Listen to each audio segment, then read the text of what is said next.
ser pastor de iglesia local, los jóvenes de la iglesia que yo pastoreaba tenían las mismas preguntas que yo tenía de joven. Y entraron en el mismo conflicto.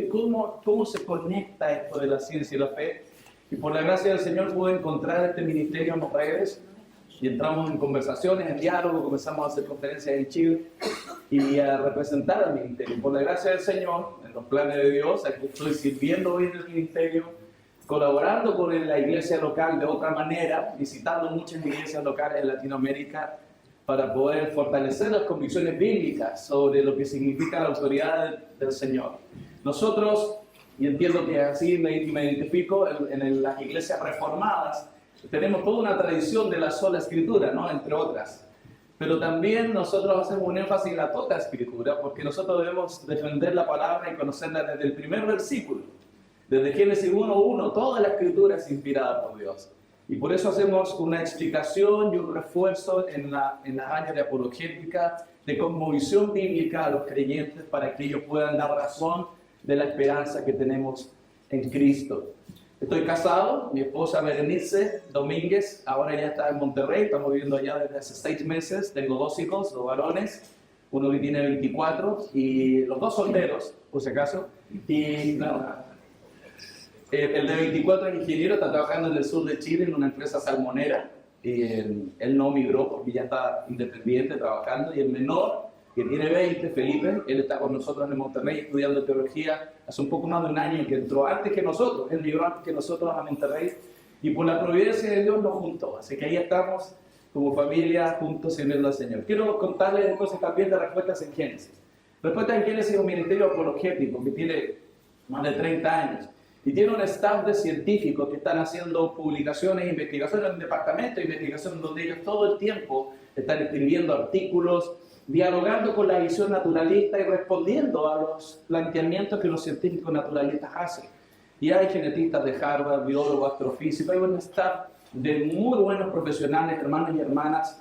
Hace 3 años atrás contrataron a una excelente paleontóloga brasileña que se fue ya al museo y está desde allá trabajando y sirviendo y es especialista en esa área. Entonces, el ministerio tiene ese refuerzo de grandes hermanos profesionales que están haciendo investigación y publicando en revistas, no necesariamente en revistas seculares porque hay todo un paradigma, ¿no? Hay toda una persecución, pero sí en publicaciones cristianas y artículos que publican en nuestro ministerio. Y este ministerio tiene su sede en Kentucky, en el área norte de Kentucky, muy pegadito a Ohio, cerca de la ciudad de Cincinnati.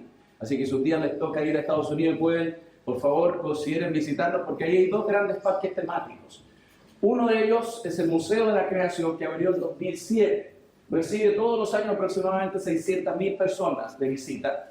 Y es un parque que trae a la vida las páginas de la Biblia. Hay una defensa de Génesis 1, Génesis 2, y que les quiero mostrar un video para que se entusiasmen, a ver si un día van por allá.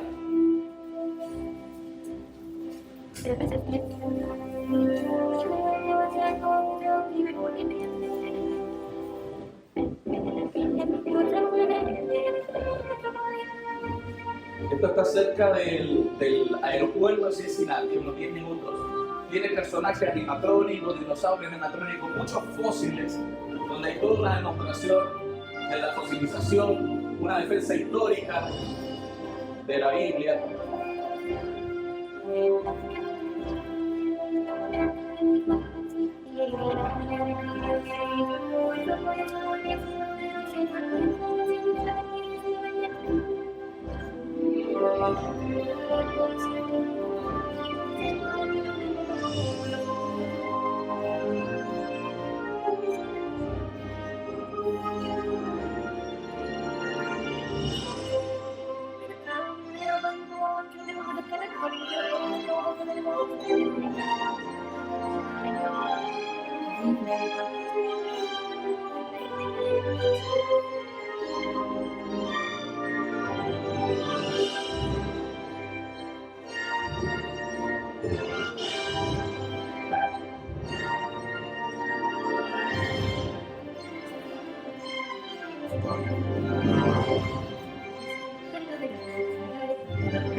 Como les decía, es un parque temático que tiene en su interior zonas de juegos para niños también. Es para estar todo un día ahí visitando zonas de juegos. Hay fósiles, por ejemplo, de un mamut. Ese es el hall de acceso, ¿no? Donde los visitantes que están ahí participando de esta experiencia están siendo todo el tiempo instruidos en la cosmovisión bíblica. Y cuando ustedes ingresan, en la caminata, es un rayo donde uno va caminando, ¿cierto? Y encuentra los puntos de partida bíblicos versus los puntos de partida naturalistas. Cómo respondemos a los temas de datación radiométrica, el origen de las especies, a cómo respondemos también a preguntas respecto a la historicidad del texto, como también todo el refuerzo textual de la Biblia y toda una gama de preguntas que están siendo todo el tiempo respondidas sobre este tópico. Por eso el ministerio se llama Respuestas de Génesis. Y nos concentramos principalmente en los 11 capítulos primeros de Génesis y todas las implicaciones que tiene eso para la actualidad.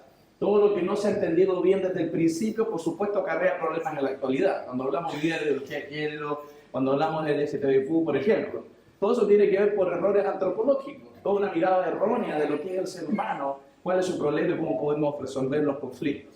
Van a ver Génesis 1, Génesis 2, este es uno de los especímenes más concretos del mundo, de un alosaurio que está ahí en el Museo de la Creación. Hay un insectario, hay unas cucarachas de este porte, pero están muertas, así que no hay problema. ¿No?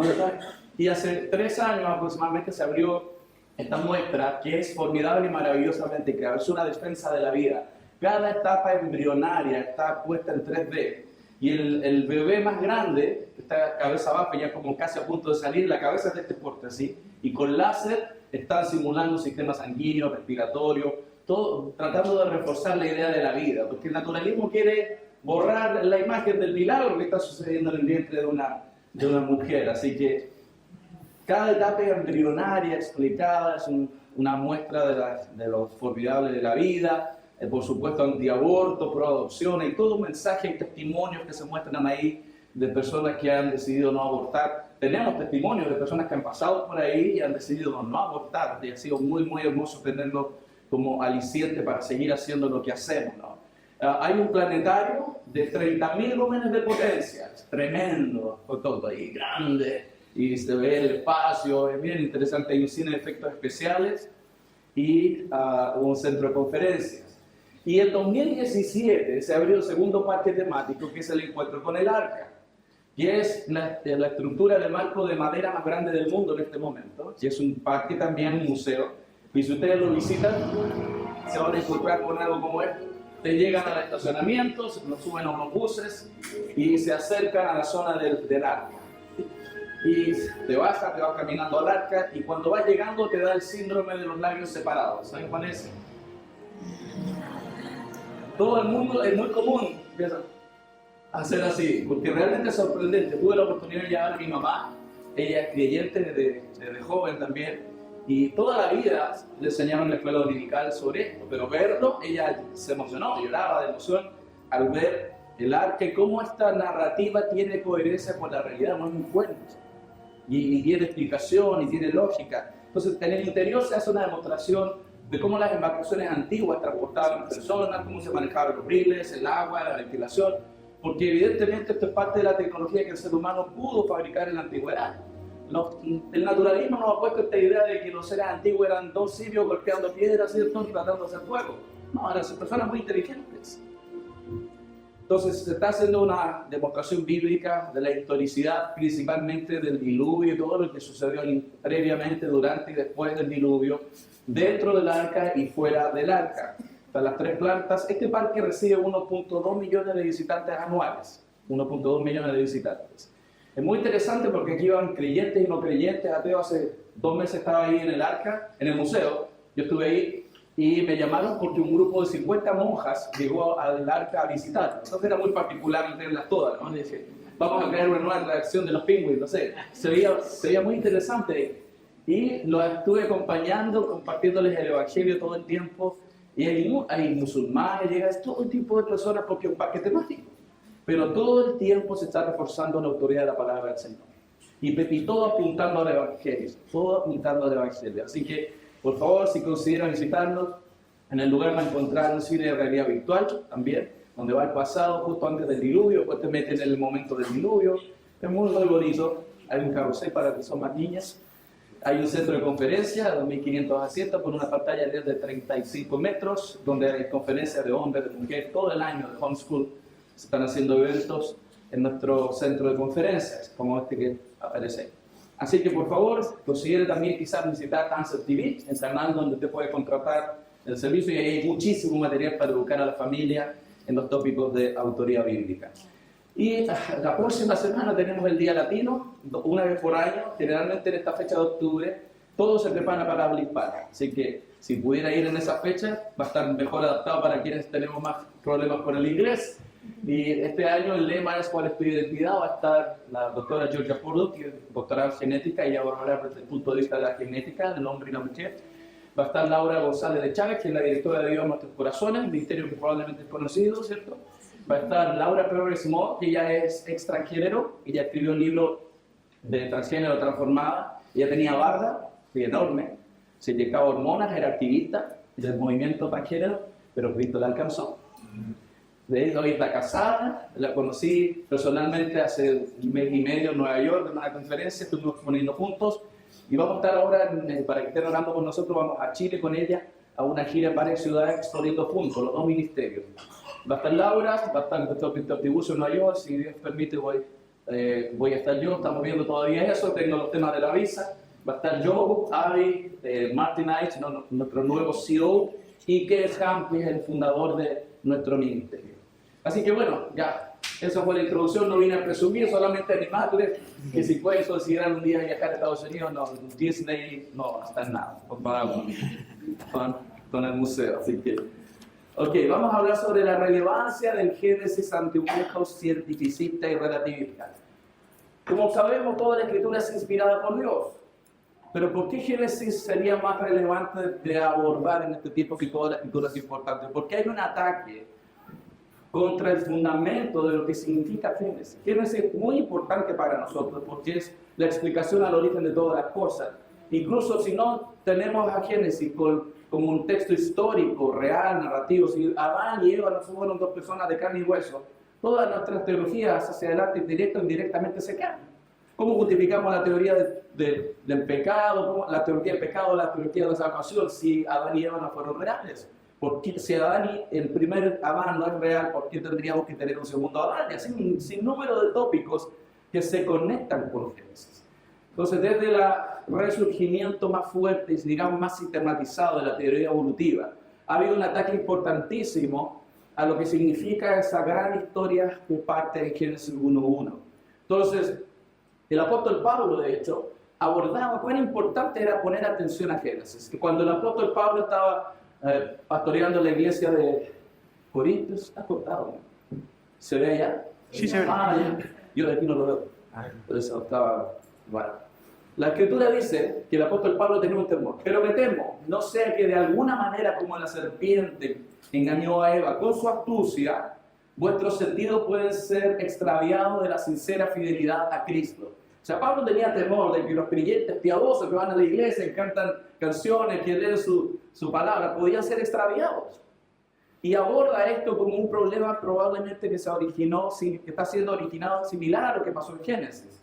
Y si vamos a Génesis y entendemos lo que Pablo se refería, la escritura nos muestra en Génesis 2, y mandó Jehová Dios al hombre diciendo, de todo árbol del huerto podrás comer, pero del árbol del conocimiento del bien y del mal no comerás, porque el día que de él comas ciertamente morirás. Hay una advertencia clara. Yo siempre me he preguntado qué parte de la instrucción no era difícil de entender. O sea, come de todo, pero de ese no comas. No es muy difícil de entender. Entonces, Es interesante pensar en que personas que tenemos capacidad de raciocinio, entendemos una instrucción como esa fácilmente, podamos ser engañados y errar de esta manera. Bueno, Satanás es astuto y tiene una técnica, él tiene una forma de abordar a los creyentes, a las personas, que los puede llevar a ser engañados de tal manera que una instrucción tan simple no la hagamos y hagamos todo lo contrario. ¿Cuál es esa forma? Esto es un ataque en dos fases. La Biblia dice, pero la serpiente que era astuta más que todos los animales del campo que Jehová Dios había hecho, la cual dijo a la mujer, con que Dios os ha dicho, es como si dijera, Dios realmente dijo eso. Dios realmente, quizás escuchaste mal. O sea, no estás entendiendo, quería decir otra cosa. Es decir, nos hace dudar de lo que Dios ya ha dicho con bastante claridad. Pero luego hay un segundo ataque. Una vez que nos tiene dudando, dice, entonces la serpiente dijo a la mujer, no moriréis. Exactamente lo contrario a lo que Dios dijo. Dios dijo que si comían, ¿qué les pasaría? Morirían. Y ahora niega absolutamente. Incluso hace cuestionar los motivos divinos, sino que sabe Dios que el día que comáis de él serán abiertos vuestros ojos y seréis como Dios, sabiendo el bien y el mal. Por lo tanto, Satanás tiene esa estrategia y es muy común. ¿Realmente Dios dijo eso? Y segundo ataque, pero eso no fue su intención, negando absolutamente lo que Dios ha dicho. Entonces Pablo estaba abordando una preocupación con la iglesia de su tiempo, diciendo que lo que sucedió allá en Génesis es probablemente lo que le estaba sucediendo a los de la iglesia de Corinto. Y esa estrategia, hermanos, que también estaba siendo utilizada por Satanás en Corinto, es lo mismo que hace hoy día. Los creyentes somos abordados de hacernos dudar, para hacernos dudar de lo que el texto dice, con tal claridad. Hay elementos en el texto que son complejos, sabemos eso. Hay géneros literarios y un montón de temas que tenemos que hacer estudios hermenéuticos. Pero la mayoría del mensaje es simple, sobre todo cuando hablamos de narrativa histórica. Y el tema es cómo los creyentes que podemos tener la palabra del Señor con tanta facilidad y claridad de acceso, podemos dudar, porque Satanás nos hace dudar. Ese es el punto central. Y es por eso que nosotros en el ministerio hacemos un refuerzo de la autoridad de esta gran historia. Porque la palabra del Señor es una gran historia, la historia de la redención, la historia de Dios y su pueblo. Y es una gran historia, lo que se conoce, ¿cierto?, como metanarrativa, una metanarrativa, que parte en el principio donde está la creación. Dios creó todo completo, perfecto, funcional, todo maravilloso. El matrimonio funcionaba perfecto. Imagínense cómo era eso. El hombre y la mujer despertando todos los días con los mismos propósitos, sin diferencia. Todos los dos querían glorificar al Señor, no mi gusto, mis preferencias, todo maravilloso, pero eso se arruinó, hubo corrupción.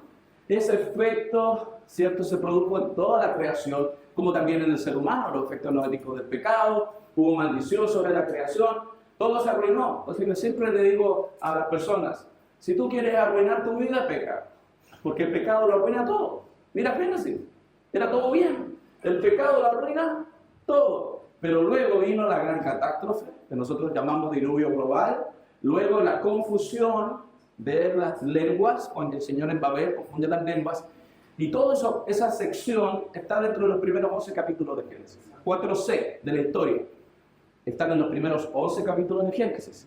Pero desde el capítulo 12 de Génesis, usted sabe, Dios entra al pacto con un hombre, Abraham, ¿cierto? Lo llama de Ur de los Caldeos, y le dice, en ti serán benditas todas las naciones de la tierra. Y de ahí en adelante toda la metanarrativa se centra en un pueblo, el pueblo hebreo, del cual vendría aquel que Dios prometió en Génesis 3:15, porque de la simiente de la mujer vendría aquel que le pisaría la cabeza a Satanás. Pero la narrativa se concentra ahora en un pueblo, y en ese pueblo, y desde ese pueblo nace nuestro Señor, que sería la quinta sede de la historia. Cristo, nacido de mujer, bajo la ley, vino a vivir la vida perfecta que nosotros jamás viviremos. Y a morir por nuestros pecados, a ser el Cordero perfecto que se entregaría por nuestros pecados, por nuestras vidas. Se nos imputaría su justicia y Él pagaría por nuestros pecados en la cruz.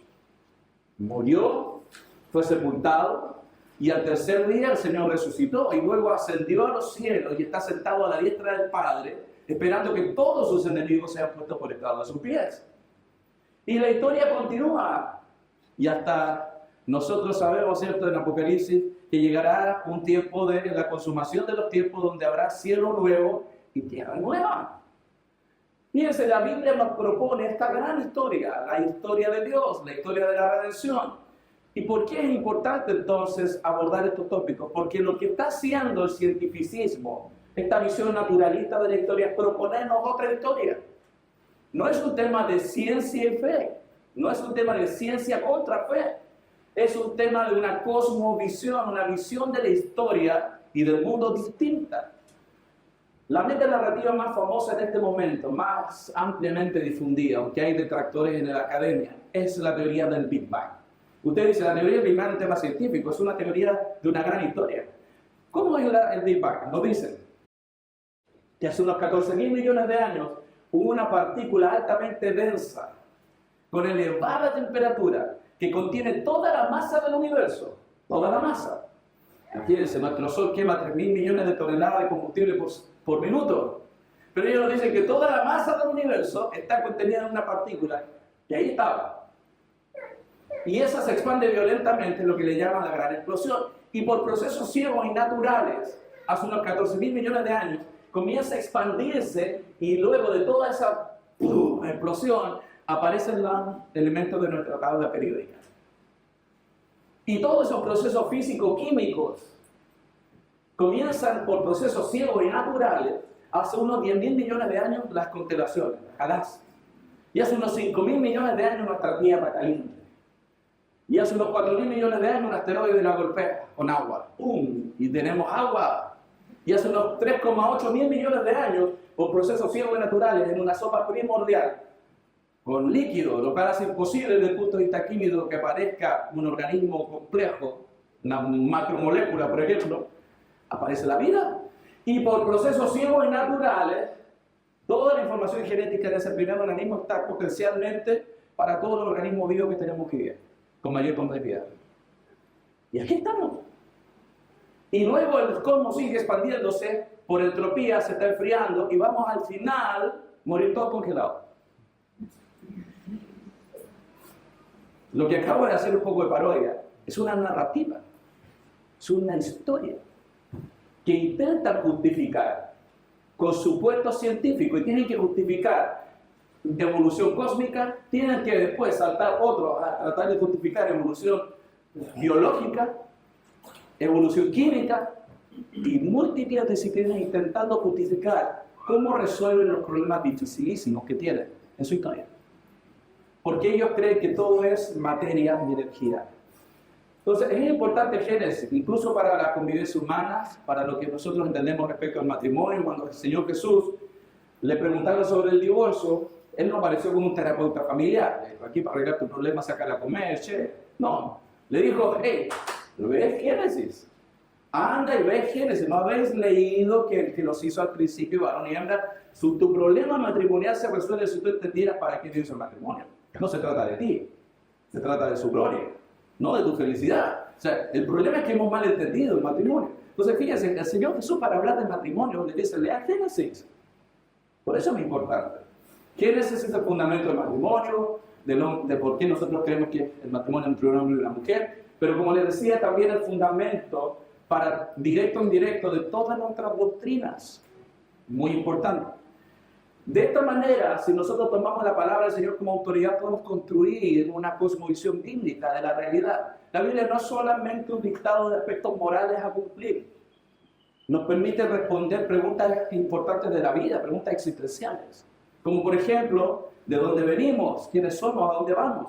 Y eso nos va a llevar a una estructura de pensamiento que tiene como fuente de autoridad inicial la palabra del Señor. Una de las preguntas existenciales importantes es la pregunta de origen. ¿De dónde venimos? Todos tratamos de hacernos esa pregunta. Con las culturas me refiero. ¿De dónde venimos? ¿De dónde sale todo? Porque ¿de dónde vengo yo? De mi papá. ¿Y mi papá de dónde viene? De su papá. ¿Y su papá de dónde viene? De su padre. Entonces, si uno empieza a hacer esa pregunta acerca, tienes que haber un primer momento donde todo es parte de la existencia. Y por lo tanto, por lógica, tiene que haber una primera causa no causada y eterna y todopoderosa, que sea la primera causa no causada, que sea la causa de todo lo que viene después. Y es importante de dónde venimos, pero también la pregunta de propósito. Es algo muy común para nosotros saber por qué estamos aquí. Nos preguntamos, ¿no? ¿Cuál es el propósito de mi vida? Y esto es lo importante porque las personas que no logran responder bien a esta pregunta se pegan un tiro. Los seres humanos necesitamos entender por qué estamos aquí, el propósito de nuestras vidas. Y si no respondo bien a esa pregunta, puede traerme incluso la muerte, como también la pregunta de moralidad. ¿Cómo definimos lo que es bueno y malo? ¿Es social? ¿Es personal? ¿O es divino el marco moral? ¿Lo define Dios o nosotros? O también la pregunta de destino. ¿Hay vida después de esta vida? ¿Y qué pasa después de la muerte? ¿Cómo respondemos a esas preguntas existenciales? Y esto es importante notar de que la pregunta de origen es el fundamento para la respuesta de las demás. Porque si no pongo a Dios en el principio, no lo voy a poner en ninguna de las tres. Una persona que no pone a Dios en el principio, en el origen, va a responder la pregunta de propósito sin Dios y por supuesto la de moralidad y la de destino. Un ejemplo de eso se lo quiero mostrar luego. Son filósofos y personas que ustedes conocen. ¿Cómo responden a estas preguntas sin Dios? Y lo que hemos visto hoy día es una cosmovisión que está fragmentada. Actualmente estamos en un tiempo donde desde la Ilustración en adelante hubo un énfasis cierto modernista, donde todo lo más importante era el objetivo, lo de los datos. Lo que era públicamente observable eran objetivos, esa información eran datos verificables. Pero luego que cae el modernismo en el siglo XX, aparece el romanticismo, ¿no? El posmodernismo, donde ahí son más importantes los valores subjetivos, privados, relativos, y vemos todas dos corrientes de pensamiento. Lo vemos en la academia. Probablemente en las universidades ustedes lo están viendo muy fuerte. La academia empirista, todas las ciencias duras, y la otra son las ciencias de humanidades, están caminando por caminos muy diferentes, donde dentro de la Ilustración hemos visto empirismo, racionalismo, materialismo, naturalismo, pero en el otro lado tenemos idealismo, marxismo, existencialismo, posmodernismo, nihilismo, relativismo. Ambas visiones han errado porque no tienen el fundamento desde origen, poniendo a Dios en el principio. Y es muy importante, fíjense en esto. Ella es una filósofa atea que dice, el hombre, cada hombre, es un fin en sí mismo, no el medio para los fines de otros. Debe existir por su propio esfuerzo sin sacrificarse a otros o sacrificar a otros para sí mismo. La búsqueda de su propio interés racional y de su propia felicidad es el más alto propósito moral de su vida. Lo que ella dice en todas esas palabras es, ¿cuál es el propósito de mi vida? Ser feliz mientras no dañe a nadie. Realizarme mientras no dañe a nadie. Ella responde la pregunta de propósito y de moralidad sin Dios. Esto tiene implicaciones incluso para el evangelismo actual. Han escuchado algunos predicadores por ahí, ven a Cristo porque Dios tiene un propósito para tu vida. ¿Lo han escuchado? Ok. Alguien te dice, no necesito tu Dios, yo ya tengo un propósito. Ser feliz mientras no dañe a nadie, no le problema. Si no pongo a Dios como el creador y el autor de todas las cosas, puedo responder las demás sin Dios. Este otro señor, que también es conocido, ¿no? En Chile ha estado yendo varias veces porque tenemos un congreso de tecnología y él ha ido ahí a hablar. Dice Richard Dawkins, no se engañe de que va a vivir de nuevo después de que esté muerto. No sucederá. Aprovecha al máximo la vida que tienes, vive al máximo. Ese es un mensaje de Coca-Cola, ¿no? Como un comercial, un eslogan. Dice, un señor que trabaja en una de las disciplinas de ciencia, en el área biológica, nos dice que después de esta vida no hay nada. Maneta. ¿De dónde saca él eso? Porque como no pone a Dios en el principio, no lo pone al final. Por eso es tan importante en el evangelismo actual tener una visión clara de orígenes, porque la gente vive sin responder esa pregunta y responde la de propósito y moralidad sin Dios.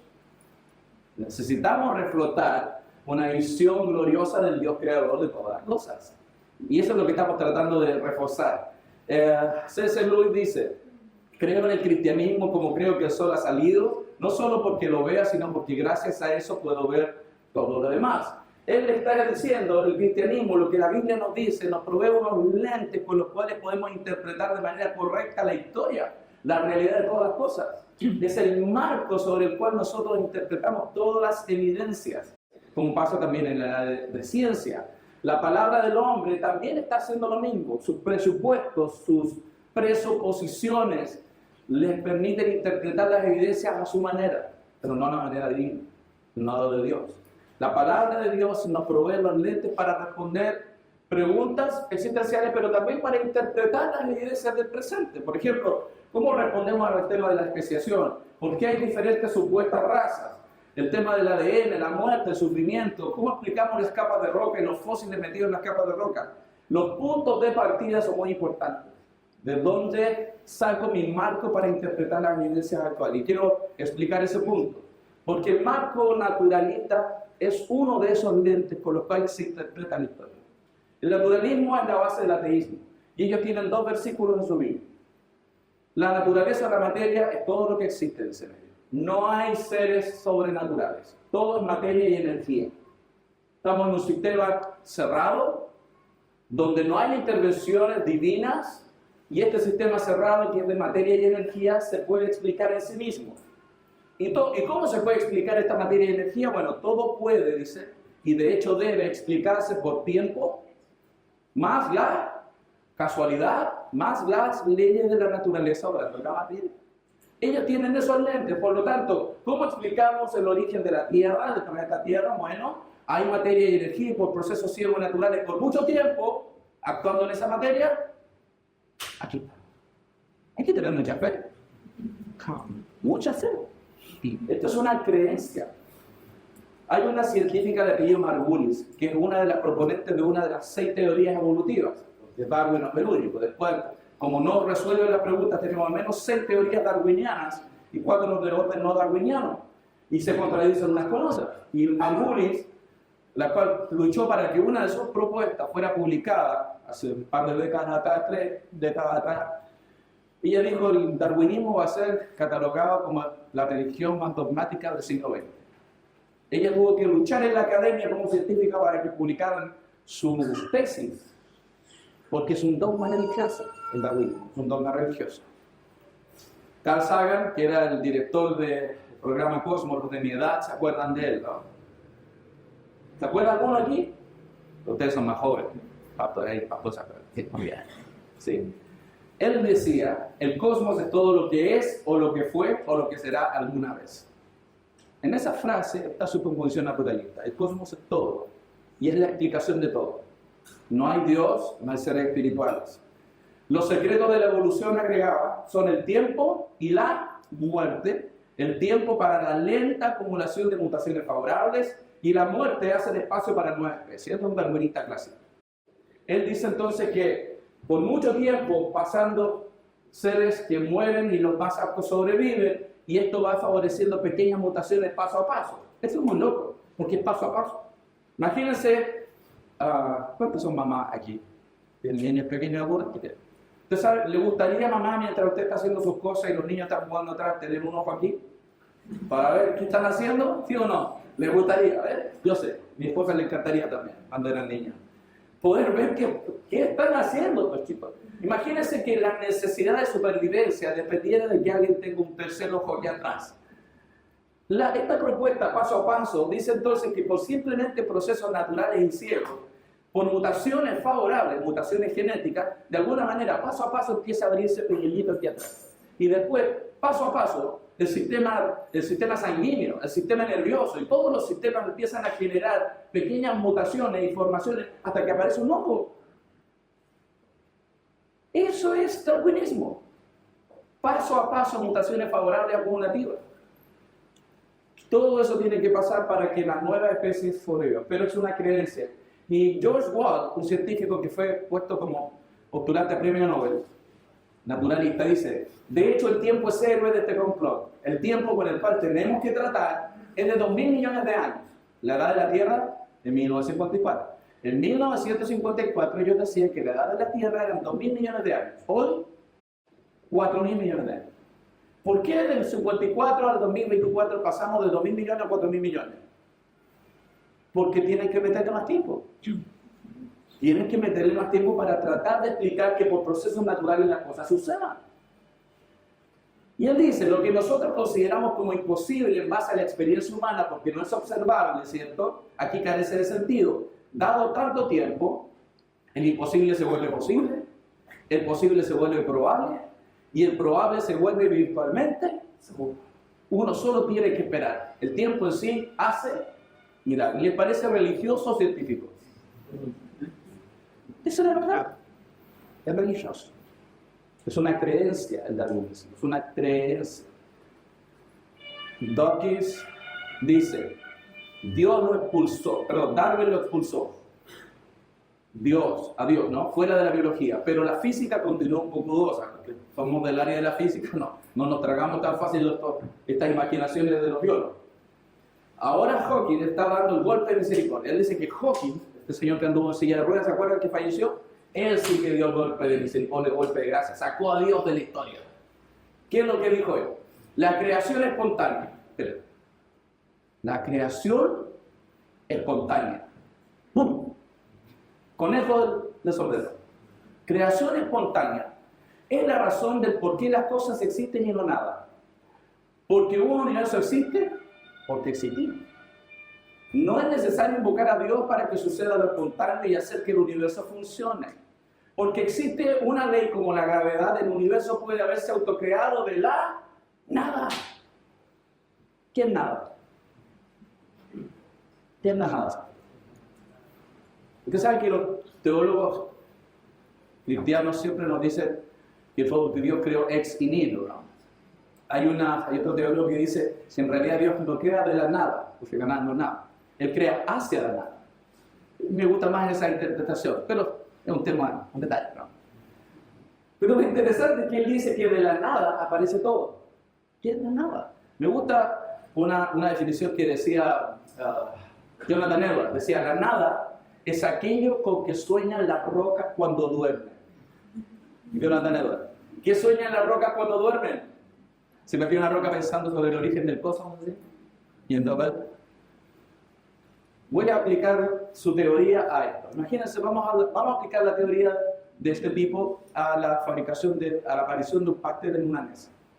Imagínense un joven que estaba de cumpleaños, ¿no? Llega, se levanta en la mañana, entra y en la cocina, en el comedor, hay una pastel de chocolate. Y dice, ¿de dónde apareció este pastel?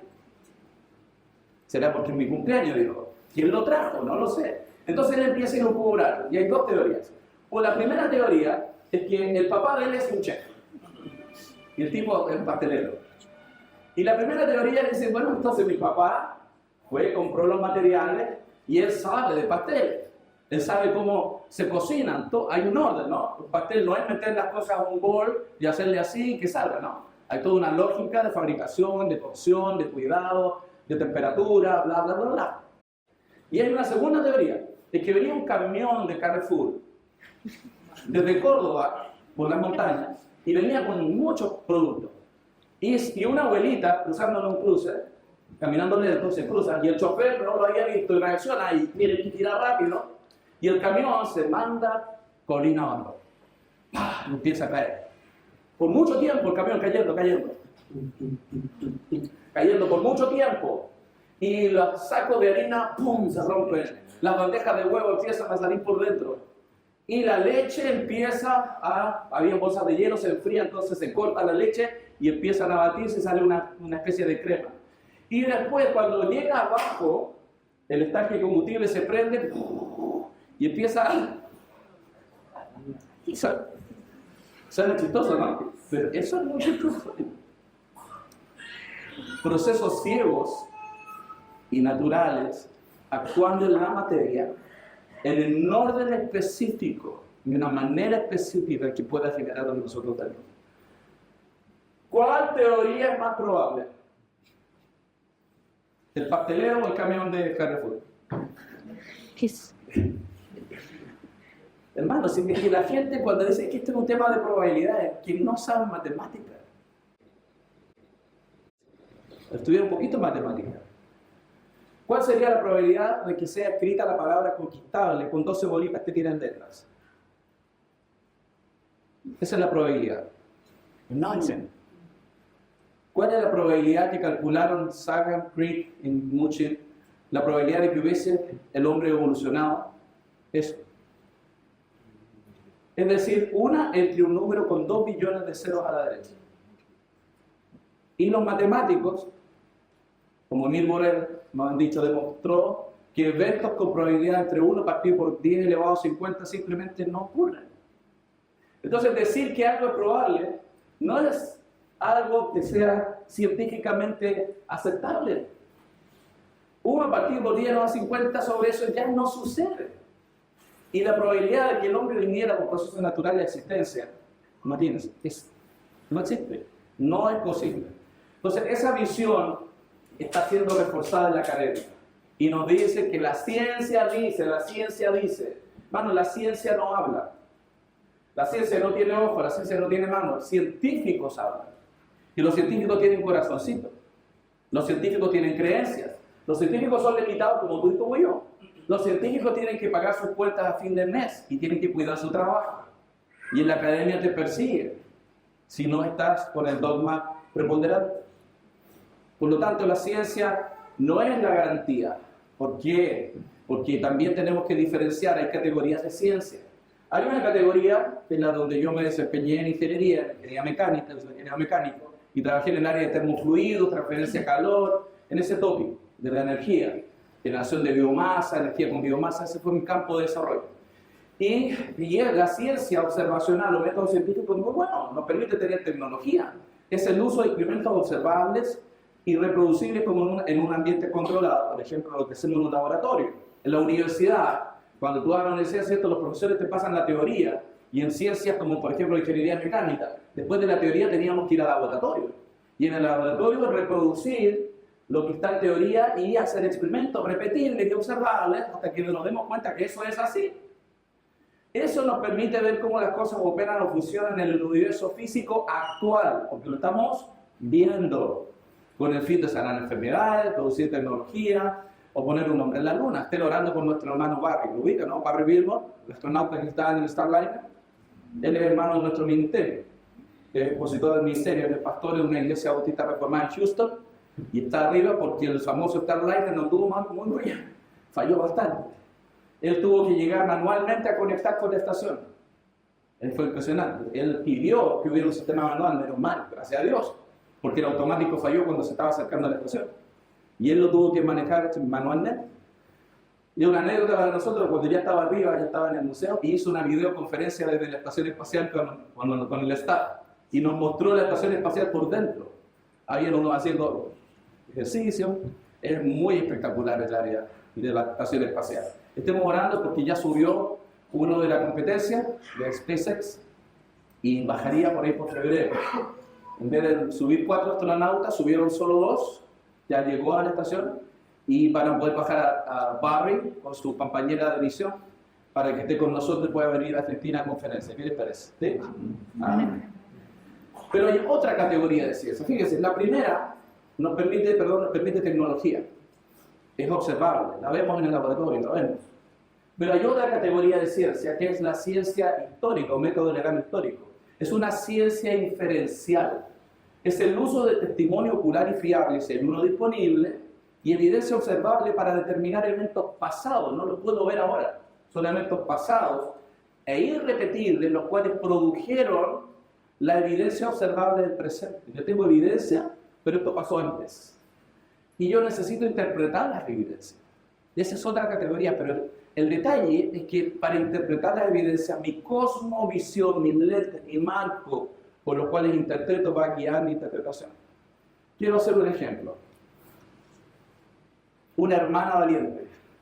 Aunque estamos grabando, no va a salir de aquí. ¿Quién me responde a la hermana esta pregunta? ¿Cuál es su edad? ¿Quién se atreve? ¿De aquí no sale?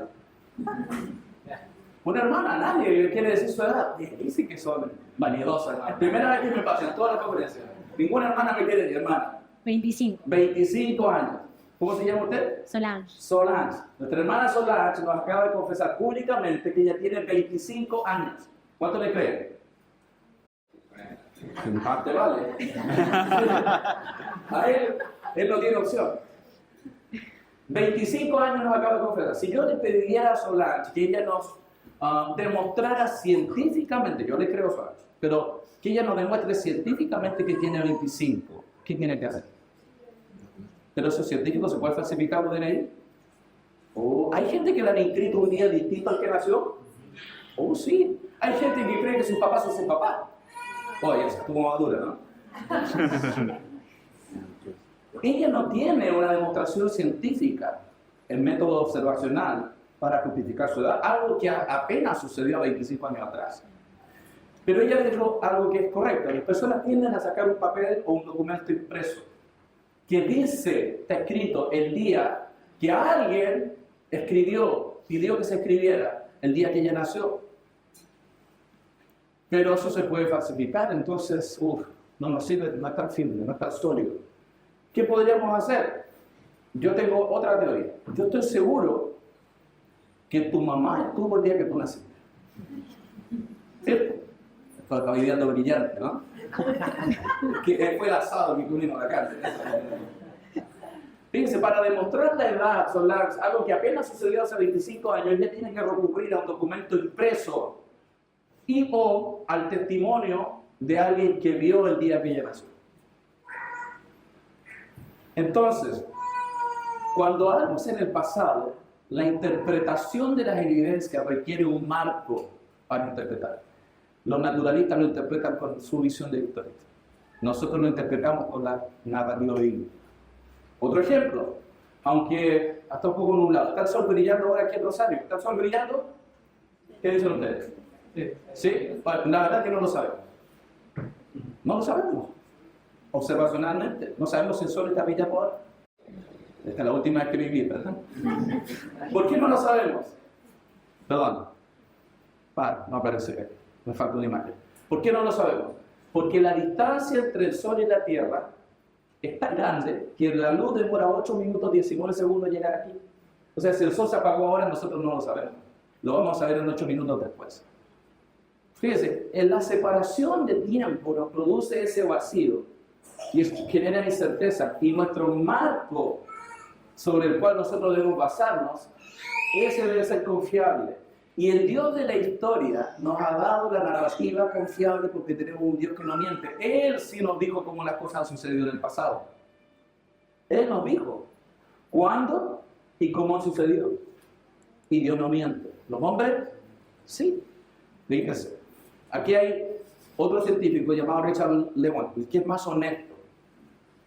Ateo. Dice, nos ponemos del lado de la ciencia, yo diría cientificismo, a pesar de lo extremadamente absurdo de un científico prominente, extremadamente absurdo de algunos de sus conceptos, a pesar de su fracaso en cumplir muchas de sus extravagantes promesas de vida y salud, a pesar de la tolerancia de las comunidades científicas a historias especulativas sin fundamento, porque tenemos un compromiso anterior, un compromiso con él. Él sigue y agrega, no es que los métodos y las instituciones de ciencia nos obliguen a aceptar una explicación materialista, lo cual es mentira, porque sí lo obligan.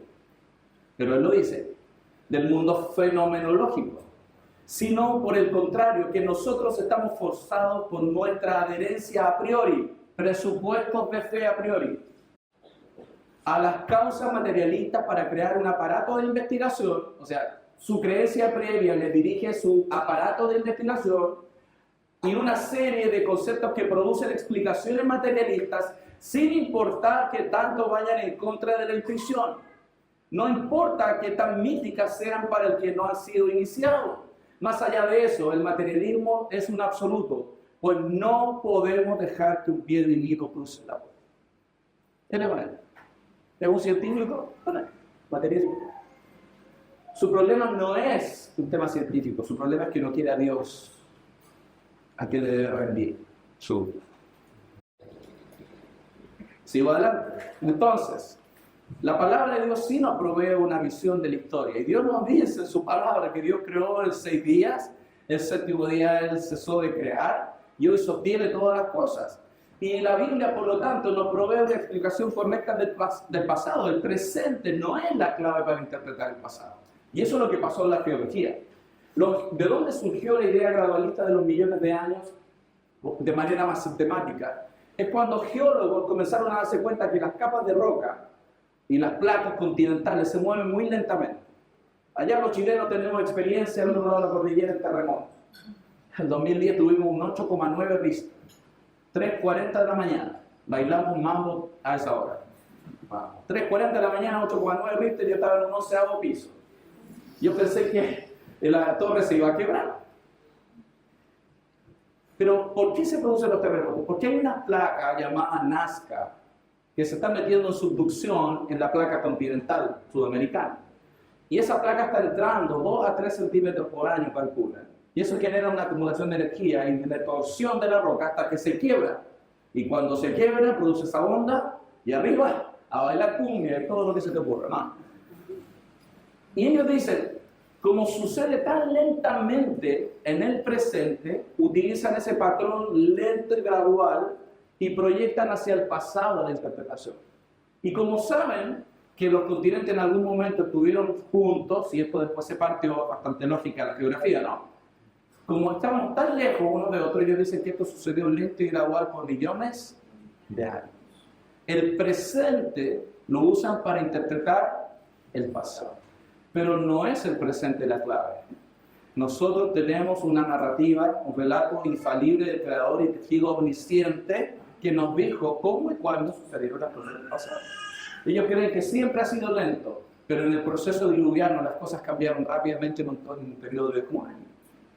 Por lo tanto, la metanarrativa bíblica, hermanos, debe ser la fuente y principalmente lo que sucede ahí en Génesis. Génesis entonces es el fundamento de nuestra doctrina del matrimonio, es el punto de partida para interpretar las evidencias, es lo que nos permite armar nuestra cosmovisión bíblica, versus la cosmovisión secular, que es un sistema cerrado. Para nosotros la creación es un sistema abierto, que tiene a Dios interviniendo. Él intervino en la creación y luego sustenta todas las cosas con la palabra de su poder. Y de hecho es maravilloso, porque si Él no sustentara, esto se desarma. Y el hecho de que Él lo sustente genera regularidad. Él sustenta toda la creación y por eso es estudiable, por eso es investigable. Porque las leyes se mantienen homogéneas, la materia se mantiene homogénea bajo ciertas circunstancias y por eso podemos estudiarla. Ni siquiera podríamos estudiar si Dios no estuviera sustentando su creación. ¿Dios la sustenta? Y eso es la cosmovisión secular. En el siglo XIX cambiaron los geólogos del catastrofismo, esta idea de catástrofes globales, a uniformismo, esta idea del lente gradual. Pero el punto de partida bíblico siempre ha sido que la geología se explica por catástrofes. Y eso nos ayuda a ir construyendo nuestra cosmovisión secular. Y esto pasó, como el avance de la ciencia, ¿no? Ha sido tan prestigiosa. Cuando un científico se para en la academia, ¿cierto? Y que estudió en la Universidad de Harvard, ¿no? Y viene y nos empieza a enseñar algo. El alumno, sobre todo a nivel de licenciatura, se está comiendo todo lo que el científico le está diciendo. Y le cree porque para él es una autoridad. Y no siempre tiene la capacidad del alumno de filtrar las creencias que tiene el profesor de sus conocimientos duros. Y los jóvenes están siendo socavados en su conocimiento y en su confianza en la palabra. Por ejemplo, ¿cómo explicamos desde el punto de vista científico, naturalista, los milagros? ¿Cómo explicas el nacimiento original en un laboratorio? No se puede, porque es sobrenatural. Ellos nos quieren reducir a una explicación de un mundo natural cuando vivimos en un mundo que es también sobrenatural, porque Dios es sobrenatural. ¿Cómo explicamos el nacimiento virginal? Se aparece una joven un día, pastor de la iglesia, y dice, pastor, embarazada fue el Espíritu Santo. Anda. Llaman a los demás ancianos, ¿cierto? Vamos a conversar más. ¿Cómo explicamos el agua en vino en un laboratorio? A mí me encantaría saber cómo, pero no se puede hacer. ¿Cómo explicamos caminar sobre el agua? ¿Cómo explicamos científicamente calmar una tempestad con la palabra? ¿Cómo explicamos científicamente la resurrección de los muertos? ¿Cómo explicamos la resurrección de Jesús? No se puede en un laboratorio, porque es una intervención sobrenatural. Dios actúa sobre las leyes de la naturaleza sobrenaturalmente. Y es por eso que la idea científica empezó a meterse en la iglesia y tenemos justamente como teólogos comenzaron a ceder espacio a las interpretaciones naturalistas. Sabemos cuándo apareció, tenemos documentado cuándo apareció la teoría de la brecha, la teoría viajera, la teoría de Marco, la evolución teísta, todas las teorías. ¿Cuándo y dónde y en qué iglesia y qué las dijo? Todas posteriores. al avance fuerte de la teoría evolutiva, principalmente en Europa y en Inglaterra. Y comenzamos a reinterpretar el texto. ¿Cómo explicamos que Dios crea en 6 días? Científicamente no se puede. ¿Cómo no puedes explicar la resurrección de Jesús en el laboratorio? Porque Dios está obrando soberanamente y todopoderosamente, sobrenaturalmente. Dios puede haber usado la evolución, Dios puede hacer lo que quiera. Pero Él nos dijo cómo lo hizo. Entonces no es importante si Dios puede hacer algo o no, sino como dijo que lo hizo. Y eso es su texto. Entonces, ¿por qué ha pasado que muchos cristianos están cediendo a las ideas del naturalismo? ¿Por qué sacaremos esa estrategia? Porque Dios os ha dicho. ¿Estás seguro? No, quizás leíste mal. Quizás John no es John. No es día. Día no es día. Es otro día, otra cosa. Y en los 2300, una vez que la misma palabra John está en el Antiguo Testamento, donde siempre significa día 24 horas, el único lugar donde se critica la palabra John es en el primer capítulo de Génesis. En los 2300, una vez, siempre significa día de 24 horas. Pero se critica que en el segundo. ¿Desde cuándo? Desde que la teoría evolutiva se trajo a hacer un marco de interpretación de la historia. Entonces, aparecieron estas teorías de que entonces entre el verso 1 y el verso 2 vino el diluvio de Satanás, la teoría de la brecha, ¿no? Eso es siglo XVIII. Y esta idea de que hubo una creación y que Satanás cayó del cielo y le arruinó la fiesta del Señor y tuvo que Dios recrear todo. Entonces ahí metemos los dinosaurios porque ahí Dios ya todo tiene que hacerlo de nuevo. Todas esas ideas son posteriores. Y tenemos que ponerse sobre todos estos tópicos con mucho detalle, hoy no es mi tema. Por eso hacemos un refuerzo, hermano, para siempre, oh Jehová, permanece tu palabra en los cielos. Tenemos que tener como punto de partida su palabra, y no las ideas de hombres falibles y pecadores como yo, sino la palabra del Señor. Si fueren destruidos los fundamentos, ¿qué puede hacer el justo? ¿Sí? Entonces, lo que ha sucedido es que este avance del cientificismo, no de la ciencia, del cientificismo, ha socavado la confianza de los jóvenes, de los creyentes en la autoridad de la palabra. Cuando apareció la teoría evolutiva, métodos de adaptación, hombrecillo, millones de años, en que no hubo diluvio global, hay algunos que creen en el diluvio local, etc. Todas esas cosas están socavando la autoridad del texto. Yo tenía esa duda, yo le preguntaba a mi pastor y él me decía eso. Confía en Jesús. Gracias a Dios permanecí, pero muchos jóvenes no. Entonces, el problema es que muchos jóvenes están siendo socavados en la convicción de la autoridad que tiene la palabra del Señor. Y Dios nos ha mandado a estar preparados, a santificar a Dios en nuestros corazones, estar siempre preparados para presentar defensas de todo lo que os demanda razón de la esperanza que hay en vosotros, pero hacerlo con mansedumbre y temor. Tenemos que prepararnos en responder estas preguntas. Y creo que el problema es que justamente no hemos abordado este tipo de entrenamiento. Yo doy gracias al Señor que vuestros pastores consideran esto importante, porque hay muchos que no, y van a la universidad sin ningún tipo de entrenamiento y son adoctrinados por ideas naturalistas. Nosotros sabemos que la Biblia son historias reales, ¿cierto? ¿Alguien tiene duda de que no es real la historia de la Biblia? ¿Cierto que no? Son historias reales. ¿Cuál ha sido la dificultad? Que a pesar de que sabemos que son historias reales, las presentamos como cuentos. Como cuentos. Hermano, cuando yo tuve que ir a la universidad en ingeniería mecánica, mis compañeros sabían que yo era cristiano, les hablaba del Señor, ¿cierto? Les predicaba de Cristo. No pasé como agente secreto, sino que yo sí les hablaba del Señor. Y cuando uno tiene que enfrentar sus preguntas o sus burlas, y ellos me bromeaban, me molestaban. Me decían, y tú eres de esos que creen en el arca de Noé. Y los animalitos, me decían, son muy pesados, ¿no? Y cuando yo quería defender mi fe del arca de Noé, yo empecé a buscar información en mi disco duro. Usted se da cuenta que es bien grande, ¿no? Y empecé a buscar información, disco duro. ¿Cómo defiendo mi fe de las preguntas del diluvio y el arca? ¿Y saben qué venía a mi mente cuando yo tenía que defender mi fe? ¡Eso! Con eso tenía que defender mi fe. A preguntas de biología, astronomía, arqueología, etc. Con eso defender mi fe. Y eso es antibíblico, hermano. No tiene ni la puerta. Hermano, está lleno de materiales así. Lleno de materiales así. Y yo me acuerdo de niño, todos los años pintando de colores el mono. Creo que hasta con los mismos lápices. Y con eso tenía que defender mi fe. Eso no es bíblico. No tiene todas esas ventanas. Los animales no se están saliendo por ahí. No tiene la puerta que apunta a Cristo. Los que creyeron y entraron por la puerta fueron salvos. Jesús es la puerta. Todo apunta a Cristo. Eso no apunta a Cristo. Y se enseña así. Aunque sabemos que son historias reales, las presentamos como cuentos. Y hay que reformular la manera en la cual enseñamos la Biblia a nuestros niños. Por eso el ministerio creó y construyó esta arca. Fíjense, ¿cómo surge Aristóteles?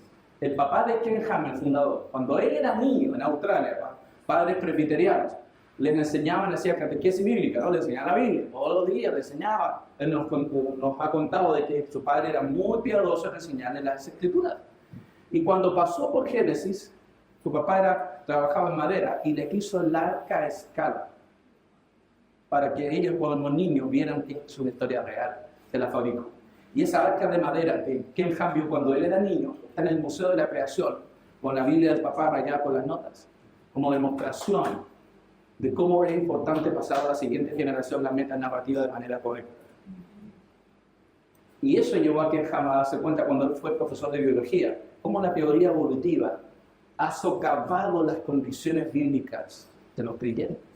Porque empezaron igual que le pasó allá a los seres humanos, porque Dios os ha dicho. ¿No será que días no son días? ¿No será que cómo va a ser que Dios creo son días? Quizás son millones de años. ¿No has visto lo que dice el pobre Chan? Ahí está todo. Entonces el niño va a la iglesia y la hermana, o hermano, muy dedicado, ¿no? El cuadro dominical, que el día lunes comienza con ayuno de oración. El martes está haciendo una exégesis bíblica del texto y va a predicar el domingo en la clase de escuela dominical. El miércoles ya tiene los puntos del tópico, ¿no? El jueves ya hizo todas las actividades y las manualidades para la clase el domingo, ¿cierto? Y el viernes continúa en ayuno y oración. El sábado tiene día libre y no está el sábado de la noche preguntando qué enseña mañana. Porque yo vi eso en Chile, allá sí que son pecadores. Yo creo que aquí no, ¿cierto? Allá sí que son pecadores, no están el sábado de la noche preguntando qué hay que enseñar mañana. Y el problema es que ese tipo de enseñanza viene a competir después con el que van a la academia. Y entonces le enseña esto. Y el niño se va con ese idea, cuando son chicos se lo creen, ¿no? Se lo creen. Y se va con ese idea del niño y lunes, martes, miércoles empieza la película, los libros, los amigos, los escolares a golpear esas convicciones poco a poco, no pasa de un día para otro. Y preguntas, perdón, ahí está. ¿De dónde vino todo el agua? Yo soy de esos niños. Cuando llovía mucho en Santiago, yo me paraba por la ventana antes. ¿Cuánto? Estoy lloviendo mucho. ¿Cuánto se pone a tercer el agua? Se inundó toda la tierra. ¿Cuánto mide el Everest? 8.848 metros de altura. Lo sé de memoria, pero yo lo buscaba. Y en la Concagua, 7.219. Lo buscaba. Es nerd, de lo literal, nerd. Porque yo quería entender si llovía mucho, si se podía pudrir toda la tierra. Porque creemos, se pudrió toda la tierra. Y todos los animales no pueden caer en el agua. ¿Cómo se te ocurre? Son millones de especies. ¿Cómo va a poner dos de cada una dentro de un barquito? ¿Cómo? Las capas de roca se depositaron a lo largo de millones de años. Ahí sí que es científico. Millones de años. Un diluvio global sería imposible. ¿Cómo vas a inundar todo el planeta? ¿De dónde sacas el agua? ¿De dónde? El diluvio no es un mito. Por eso han ido en todo el mundo. Todo eso comienza a socavar hasta que el muchacho empieza a decir, parece que la Biblia no es verdad. Esto no pasa un día para otro, pero pasa frente a nuestros ojos, frente al televisor de tu casa, en la internet de su teléfono, todo lo que. Y cuando crecen, después más encima van al otro domingo a la escuela dominical y la hermana viene y dice que un señor estuvo 3 días de trupe. Explícame eso. ¿Ven el conflicto? Entonces, y le dicen confía solo en Jesús. A mí me decían eso. Por eso tenemos jóvenes abandonando. Porque no estamos explicando de manera correcta la narrativa histórica. Y eso los lleva a no darse cuenta que la Biblia tiene que ver con el mundo de hoy. Está conectado, es una explicación correcta. Cuando enseñamos bien el tema de los animales, el arca, el tamaño, las capas de roca, la meta narrativa es consolidada como una historia verídica en el corazón de los creyentes. Cuando hablamos de fósiles, etcétera, ¿no? Es una explicación del mundo real, la historia real. La Biblia es nuestra historia. Es la historia del cosmos, es nuestra historia. Es tu historia. Ahí estás tú, todos nosotros, y el cosmos completo. Es nuestra historia, la verdadera, no la que nos proponen los naturalistas. Y cuando se enseña bien, ellos van a ser golpeados, pero van a prevalecer. Y por eso es que es importante nosotros mirar esto y abrazar cómo esto ha traído una correcta explicación a la Biblia. La muerte es la consecuencia de las acciones morales del hombre. No es un proceso positivo que permite que los más aptos sobrevivan. Hermanos, Dios dijo que cuando Él terminó todo era bueno en gran manera. Poner muerte y sufrimiento antes del verso 31 de Génesis 1. Pone a Dios un momentito eso. Cuando Él creó todo, vio todo funcionando de acuerdo a los propósitos que Él los creó. Y dijo, todo es bueno en gran manera. Ni siquiera estaba el diablo ahí. Ni siquiera había el diablo. Había cáncer. Pero no viene Dios, su caída la tenemos necesariamente que poner después del día 7. Porque nada era malo. Por lo tanto, hermanos, les animo a prepararse. Así que les doy gracias por esta oportunidad de esta primera introducción.